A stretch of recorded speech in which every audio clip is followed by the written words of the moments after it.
Ini berbahaya sekali. Tapi kenapa Anda mesti pidato seperti itu? Posturing ya, Anda tuh menyesatkan. 0%. Tapi yang pintar ngomong itu dikira orang hebat kan? Rekam jejaknya memusuhi atau rekam jejaknya merangkul. Karena ini sangat membahayakan. Jelek banget. Prabowo Gibran menang tipis dari Anies Muhaimin. Orang-orang Jakarta ternyata lebih memilih Prabowo ya, lebih suka dengan Prabowo. Katanya sudah berhasil di Jakarta, tapi kok pilih Prabowo sih? Gimana? Wajar lah ya. Wajar. Kenapa tuh? Dulu juga menang pilgub pakai cara-cara yang kayak gitu. Halo guys, kembali lagi di channel FKR Project yang selalu memberi kalian konten-konten yang menarik dan aktual tentang kasus-kasus yang lagi viral maupun sedang trending di sosial media. Ya, kenapa kalian ini terlalu suka banget saya membahas politik, teman-teman? Saya rada-rada takut gitu ya. Di sini disclaimer dulu, kali ini gue pengen bahas Anies. Tujuannya bukan menjatuhkan, tapi hanya mereaction apa yang dibilang Ahok ya. Dan Anies kalah juga di Jakarta. Waduh, apakah kekalahan Anies ini ada berkaitan dengan apa yang dibilangin Ahok? Jadi Ahok ngebongkar sifat asli Anies Baswedan. Gimana dia dulu nyalon jadi gubernur. Wow. Ya, itu aja ya. Buat teman-teman yang baru mampir, jangan lupa guys, kalian bantu gue dulu dengan klik tombol subscribe-nya. Yang gue udah klik tombol subscribe, gue ucapin banyak-banyak terima kasih. Dan jangan lupa juga untuk lakukan like, comment, share, dan aktifin tombol lonceng. Jika teman-teman ingin mensupport channel ini, teman-teman bisa langsung aja berkomentar dengan cara pakai super thanks. Nah, di akhir video, super thanks dari teman-teman akan kami bacakan. Dan terima kasih atas supportnya. Nggak usah berlama-lama, kita mulai videonya sekarang juga. Let's go!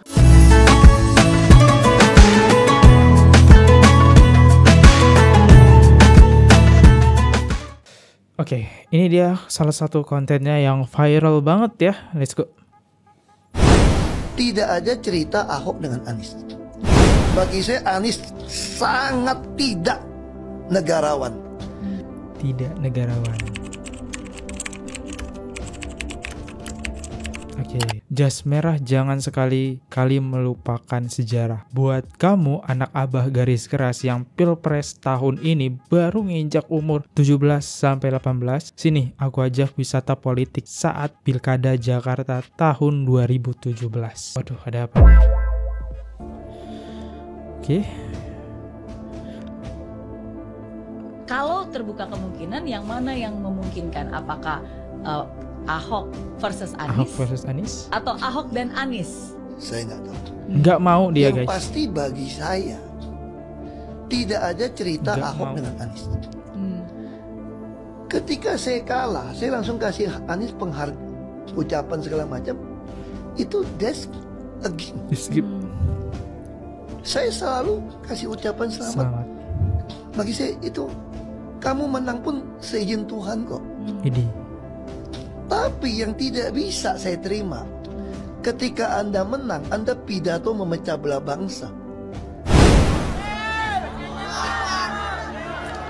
Dulu kita semua pribumi ditindas dan dikalahkan. Kini telah merdeka. Kini saatnya kita menjadi tuan rumah di negeri sendiri. Oke. Gila, ini akun keren banget. Anda ini berbahaya sekali. Karena Anda memecah belah umat. Ini kembali sedikit ke ini kick belakang Andy ya. Ketika Anda baru saja dilantik menjadi gubernur, statement pertama Anda adalah ini kemenangan pribumi. Jadi saya sedang bercerita tentang peristiwa prakemerdekaan yang pada waktu itu memang ada stratifikasi. Tidak sama sekali tidak bicara tentang kemenangan pribumi, sama sekali tidak ada. Ini bicara tentang masa itu. Mereka yang tidak percaya dengan penjelasan Anda Kan ini, ada ya, bukti. karena Anda dibilang gubernur yang pandai mengolah kata, Anda mengambil spesifik statement itu dengan merefleksikan apa yang terjadi di zaman penjajahan. Itu menjadi ada konteksnya ketika yang Anda hadapi dalam kompetisi adalah Pak Ahok yang keturunan Tionghoa, sehingga orang tidak bisa lagi melihat apa yang Anda sampaikan sebagaimana yang Anda maksudkan. Ini adalah simbol-simbol pernyataan Anda bahwa Tionghoa adalah penjajah, Sekarang pribumi yang mengambil alih kota Jakarta. Itu kan bisa diartikan seperti itu pesannya. Boleh. Jika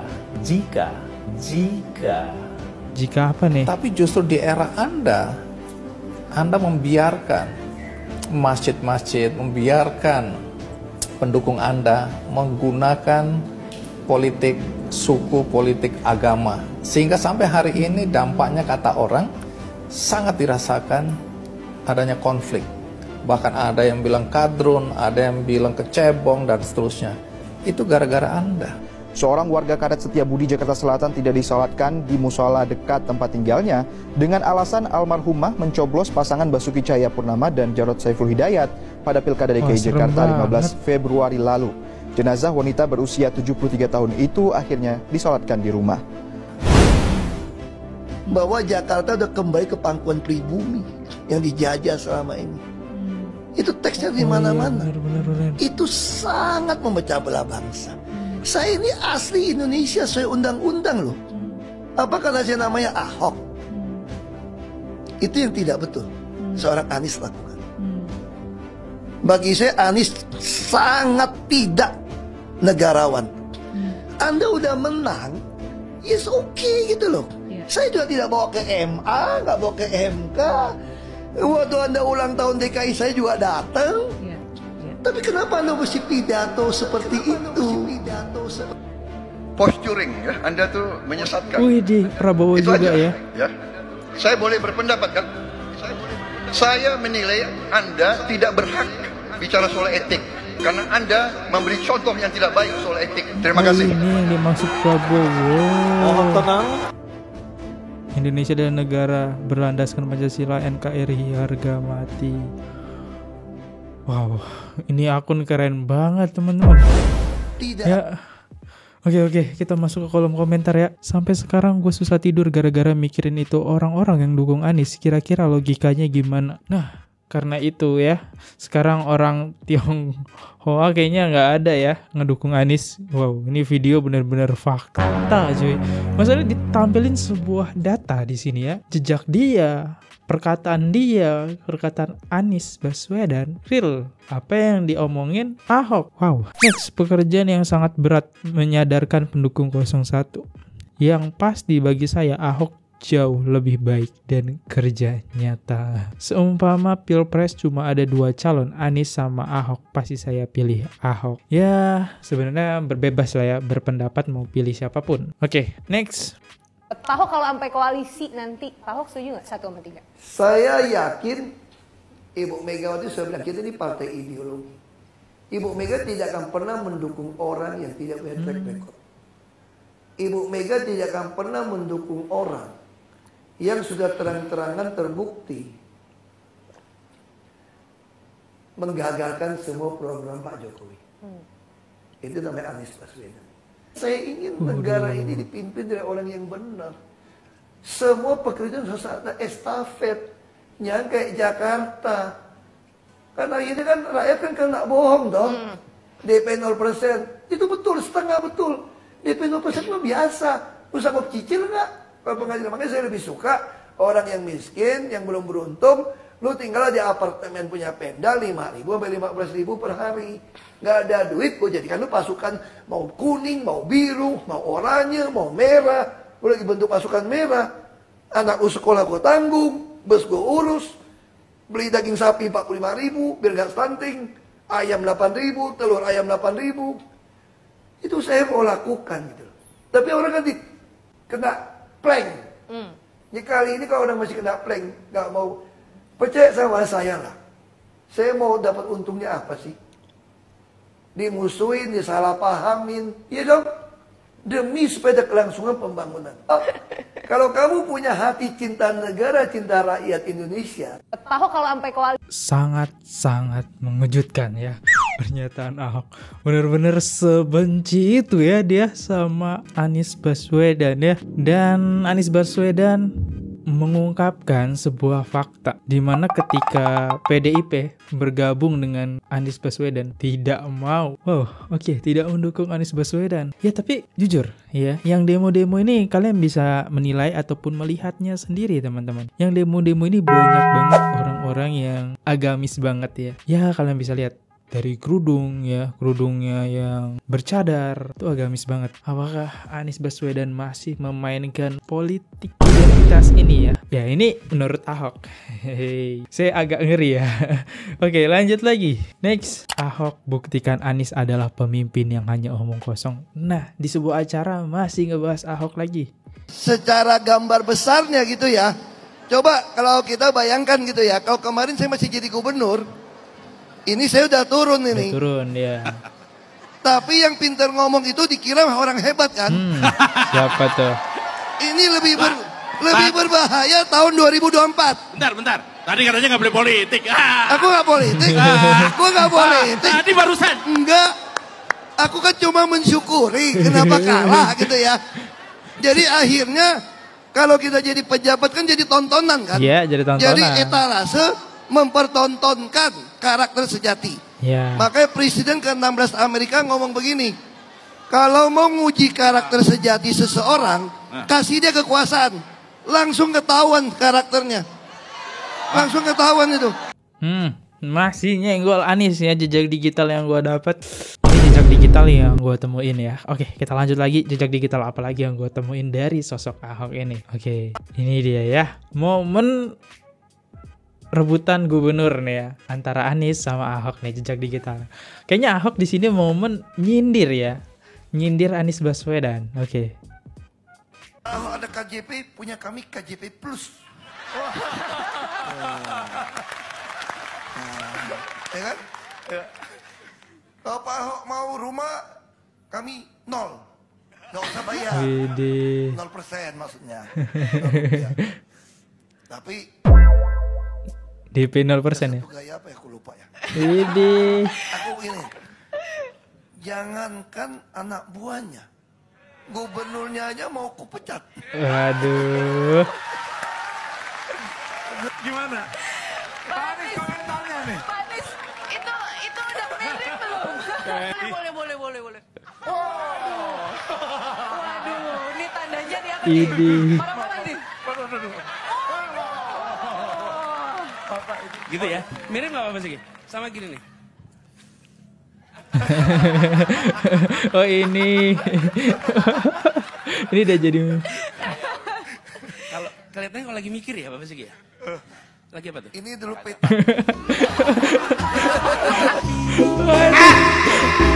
Gila.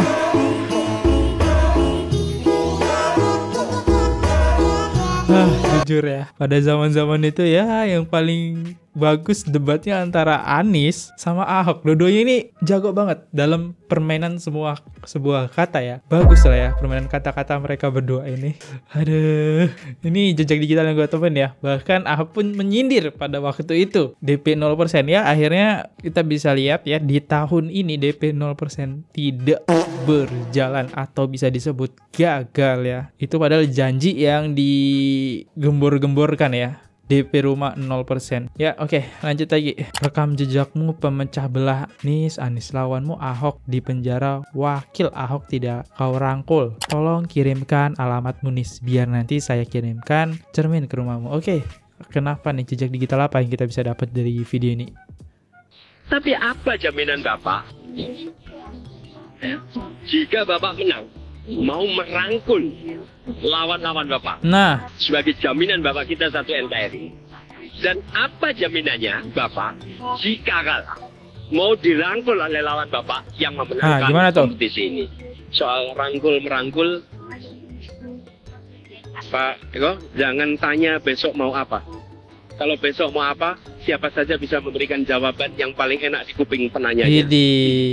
Tapi jawabannya dengan lihat rekam jejaknya. Apakah rekam jejaknya memusuhi atau rekam jejaknya merangkul? Lihat ketika rekam jejaknya. Nih, Gus Muhaimin, rekam jejaknya memukul atau merangkul? Kalau rekam jejaknya merangkul, insya Allah besok akan merangkul lagi. Senyuman Cak Imin, Jakarta nih. manis banget. Monggo dicek. Ketika memimpin di Jakarta, dia menjadi pemimpin yang memecah belah atau pemimpin yang mempersatukan. Kalau dia memecah belah, besok memecah belah. Kalau dia mempersatukan, besok akan mempersatukan. The best predictor of your future behavior is your past behavior. Prediktor terbaik atas perilaku masa depan adalah perilaku masa lalu. Tanyakan masa lalunya, tanyakan rekam jejaknya, itulah prediktor terbaik untuk melihat rekam jejak yang akan dibuat di masa yang akan datang. Terima kasih. Oke. Kita masuk ke kolom komentar aja. Rekam jejak Ahok di penjara gara-gara siapa ya? Waduh. Gara-gara siapa ya? Next. Rekam jejak Prabowo merangkulmu, tapi rekam jejak kamu ke Prabowo. No comment. Semakin difitnah, semakin kagum sama Pak Anies. Jadi, cakep. Oh, yang bisa mengalahkan Anies adalah rekam jejak Anies sendiri. Iya sih ya. Ya benar rekam jejaknya ya. Kadang-kadang apa yang diomongin suka berbeda sama rekam jejaknya ya. Ya, gak sih itu. Next. Nih dengerin pendukung Anies Baswedan. Kenapa nih? Bapak kurang puas Ahok di penjara 2 tahun. Waduh. Tuduhan penistaan agama. Waduh. Padahal itu fitnah semua kan? Fitnah semua. Ya kan? Demi memenangkan Anies Baswedan menjadi gubernur Jakarta. Dan berhasil waktu itu. Apa yang terjadi? Jakarta hancur, Pak. Hancur Jakarta. Cuma dapat sumur resapan kita di tengah jalan. Sumur resapan. Ya? Dana hampir 500 triliun APBD. Dapat puskesmas 1 aja kata orang.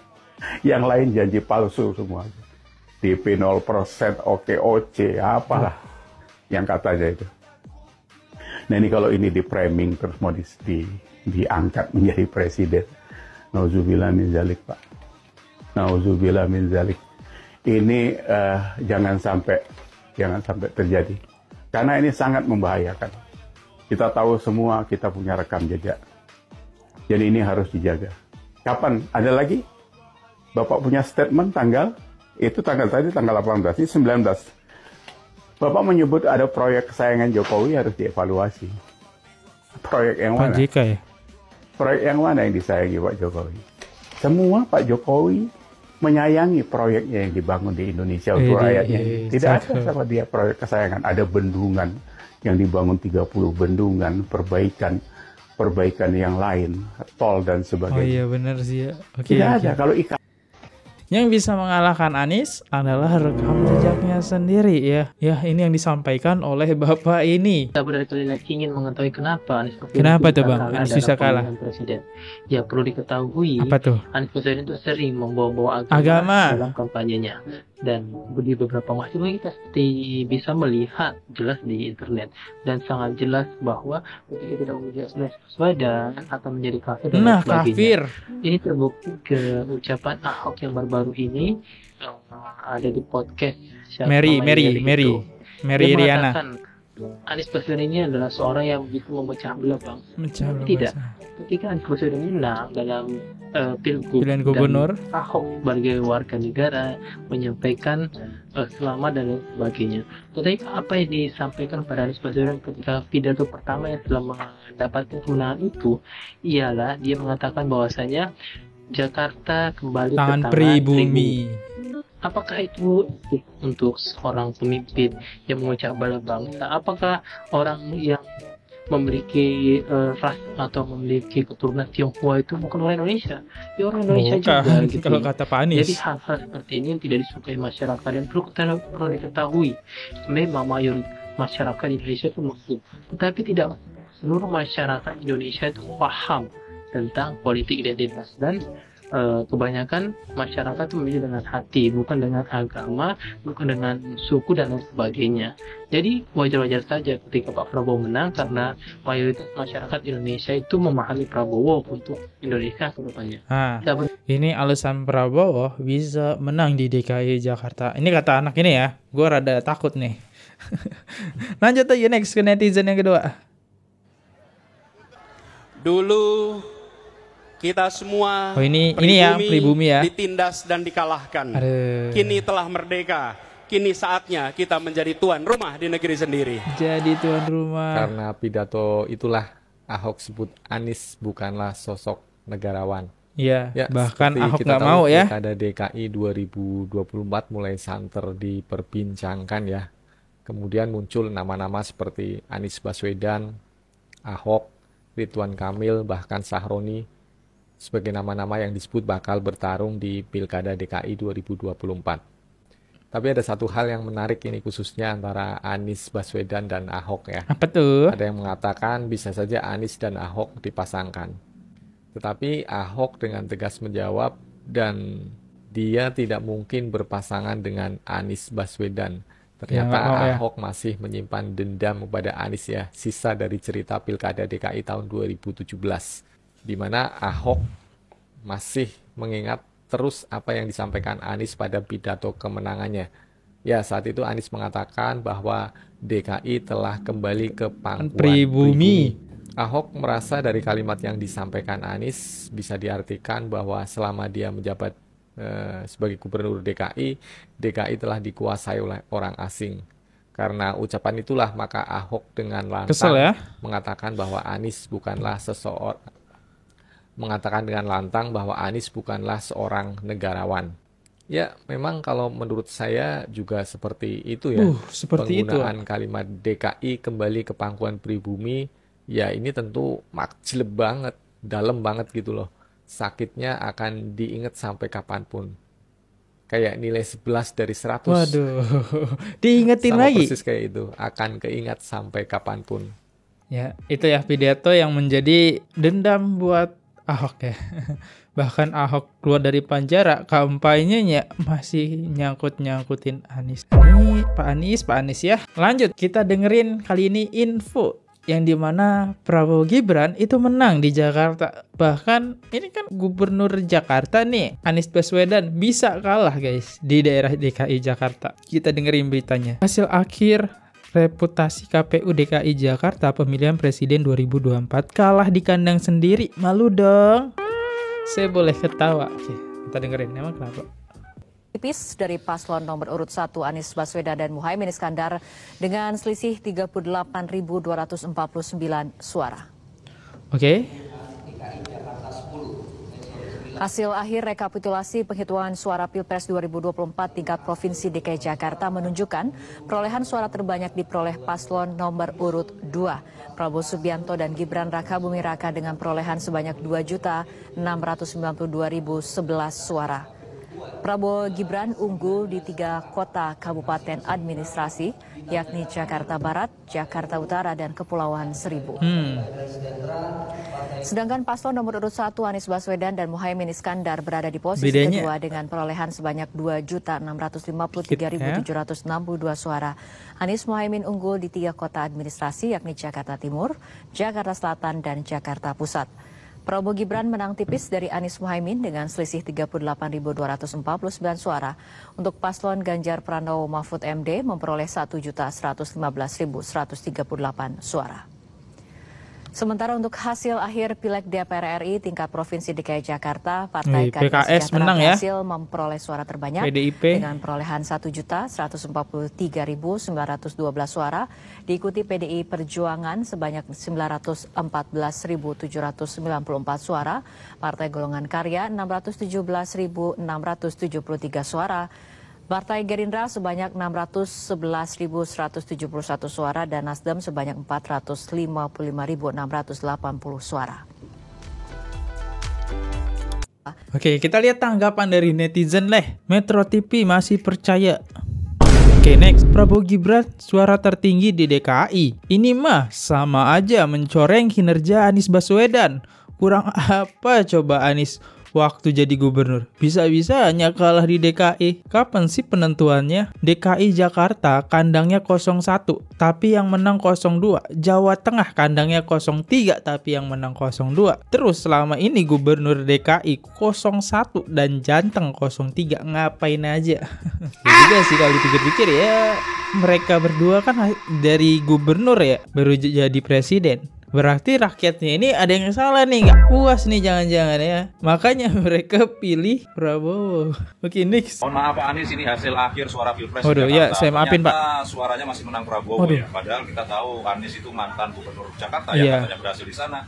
Tapi orang-orang Jakarta ternyata lebih memilih Prabowo ya, lebih suka dengan Prabowo. Katanya sudah berhasil di Jakarta, tapi kok pilih Prabowo sih? Gimana menurut? Kenapa Anies bisa kalah di Jakarta? Coba komen. Mohon maaf. Betul juga ya, katanya Anies berhasil di Jakarta. Tapi enggak sih, ada juga kok program-program yang gagal tadi udah kita ceritain ya. Oke, lanjut next. Kepulauan Seribu makmur, suara Anies kalah di sana. Kenapa ya? Oke, di sini dari sisi Seribu makmur, kenapa kalah nih? Prabowo menang di DKI Jakarta, beda tipis dengan Anies Baswedan. Yeah. Salah satu tempat yang membuat perolehan Anies kalah yaitu di Kepulauan Seribu. Kepulauan Seribu. Maka dari itu kita bahas pulau yang satu ini. Kepulauan Seribu adalah wilayah yang dikenal dengan potensi pariwisatanya. Berlokasi di Laut Jawa dan Teluk Jakarta. Terdiri dari 342 pulau, belum termasuk pulau pasir dan terumbu karang. Ada pun sedikit peninggalan di zaman Belanda di sana, seperti benteng yang pernah menjadi pertahanan Batavia pada saat itu. Belanda ya. Kepulauan Seribu juga merupakan kecamatan bagian dari kota Maja Jakarta Utara itu dulu. Karena potensinya dalam pengembangan dan kualitas hidup, akhirnya Kepulauan Seribu dijadikan kabupaten sendiri di bawah administrasi DKI Jakarta. Tetapi saat sebelum Pak Anies datang dan menjabat di sana, Kepulauan Seribu menjadi wilayah yang tertinggal dibandingkan dengan daerah-daerah di Jakarta lainnya, seperti minimnya sarana transportasi, rendahnya tingkat pendidikan, dan rendahnya tingkat ekonomi. Hingga kemudian Anies datang dan berjanji untuk meningkatkan Kepulauan Seribu menjadi lebih baik dan menjadi agromaritim berdaulat di sana. Sehingga janji itu dilaksanakan oleh Pak Anies di eranya dengan pertama membuat perkulakan Jegrosir yang digunakan untuk menjaga stabilitas harga sembako di sana, sehingga mendapatkan harga yang lebih murah dan mampu bersaing dengan wilayah daratan di Jakarta lainnya. Kemudian mengatasi gap ketimpangan di Jakarta dari aspek air bersih, listrik, pasar, kesehatan hingga pendidikan. Seperti air bersih contohnya, Pemprov DKI pernah memberikan air bersih bersubsidi sebesar 25.000 menjadi 1.050 per kubik. Kemudian ada juga aspek listrik. Pemprov DKI pernah membangun PLTS di kawasan tersebut bekerjasama dengan PT PLN Persero milik pemerintah. Dan ini mencakup 24 jam hingga Pulau Sebira. Semua ini berguna untuk meningkatkan produktivitas dan ekonomi lebih baik di sana. Kemudian dari aspek yang lainnya, beliau juga pernah mengintervensi harga BBM di sana, yaitu solar. Karena mayoritas di Kepulauan Seribu adalah nelayan, sehingga yang dulunya solar ditebus dengan harga 8.000 bisa ditebus dengan harga 5.000 ini janji-janji dia ya. Tetapi di sini yang menjadi pertanyaan saya, di manakah suara Pak Anies di sana? Apakah semua yang mereka rasakan selama 5 tahun lantas hilang seketika karena hanya dengan sembako dan propaganda? Mari kita renungkan bahwa tidak semua itu bisa dibeli, tetapi ketika sesuatu itu hilang, pasti akan kalian rindukan. Prabowo. Ini sebenarnya gue masih bingung sih ya. Ini di Kepulauan Seribu ini itu dijaga nggak sih sama Anies ya? Atau ditinggalkan? Hanya awal-awalnya saja janji-janji. Intinya itu apa gitu? Oke, mungkin gue nggak nangkap. Mungkin kalau dari kalian yang nangkap ya silahkan di komen. Gue nggak nangkap nih. Apakah ditinggalkan atau tidak intinya ya? Sehingga suaranya di Kepulauan Seribu nggak memilih Anies Sai. Apa sudah termakan omongan janji-janji Anies? Atau kayak gimana nih bang? Itu ya. Itu intinya itu apa gitu. Oke lanjut. Anies kalah di Jakarta. Ya wajar lah wajar. Ya. Kenapa tuh? Dulu juga menang pilgub pakai cara-cara yang kayak gitu. Udah yakin gue pasti dia kalah di Jakarta. Dia mah omongannya doang banyak. Pendukungnya dikit. Waduh. Parah kali kamu. Anies. Awas diserang kamu sama Anies ya. Pendukung Anies ya tidak ikut-ikutan ya bang. Ya itu aja sih teman-teman ya. Info yang bisa gue kasih ke teman-teman hari itu aja. Dan untuk mengakhiri video ini kita bakal bacain komentar-komentar dari kalian. Kita bakal bacain komen-komen dari netizen top komen. Di sini gue ngebahas turis Malaysia yang memberi rating 0/10 tentang Jakarta. Ya, oke. Komen pertama dari Stevin Darti 4089 yang membela Intan Nur Lailah itu tidak bisa membedakan antara kritik dan hinaan. Oke, betul, cakep. Next, dari Stevin Darti 4089 oleh-olehnya cuma kopi woi, jadi sudah tahulah ya budgetnya berapa. Iya juga sih. Baik kafe jauh-jauh, kalipun bagus tak usah ke Jakarta, di Malaysia ada. Iya juga ya. Mungkin rasanya beda dan belinya juga di bandara ya. Ini 2 komen top komen semua nih dia, Stevin dari ini. Oke, cari lagi top komen ya. Oke, 2454 tolong kalau logat Jawa medok itu dikondisikan. Even bilang aja meskipun gitu loh. Tolong pakai bahasa Indonesia yang baik dan benar. Ceritainlah bahasa Indonesia negaramu sendiri. Ya ini gue nggak ikut-ikutan lah ya kalau masalah logat ya. Ya oke lah ya.